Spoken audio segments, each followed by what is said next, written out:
Guys, खूप दिवसांपासून माझ्यासाठी एक पर्सनल जो व्हिडिओ एडिटिंगसाठी मला एक PC असेंबल करायचा होता.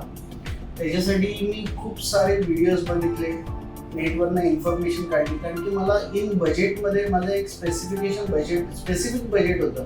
त्याच्यामध्ये मला माझा PC असेंबल करायचा होता. पण जो PC असेंबल करायचा होता तो चांगल्या पद्धतीत आणि कुठे लॅगिंग न होणारा करायचा होता. तर मी पर्टिक्युलर्स व्हिडिओज रिव्ह्यू सगळं बघून मी माझ्या पर्सनलाइज म्हणजे माझ्या रिक्वायरमेंटनुसार मी काही पार्ट्स घेऊन हा असेंबल केला. तर मी कोणता प्रोसेसर युटिलाइज केला आहे, मी कोणता मदरबोर्ड यूज केला आहे, मी कोणती हार्ड डिस्क यूज केली आहे, रॅम युटिलाइज केली आहे, कोणता SMPS घेतला आहे, याची इन्फॉर्मेशन या व्हिडिओमध्ये मी शेअर केलेली आहे. ॲक्च्युली आणि हा असेंबल केल्यानंतर 7 to 8 डेज मी हा PC युटिलाइज केलेला आहे. त्याच्यानंतर मी आता जो व्हिडिओ बनवला आहे तो सुद्धा ह्याच PC वर बनवला आहे. रेंडरिंग होतानाही लॅगिंग झालेलं नाही, रेंडरिंग ही फास्ट झालेली आहे.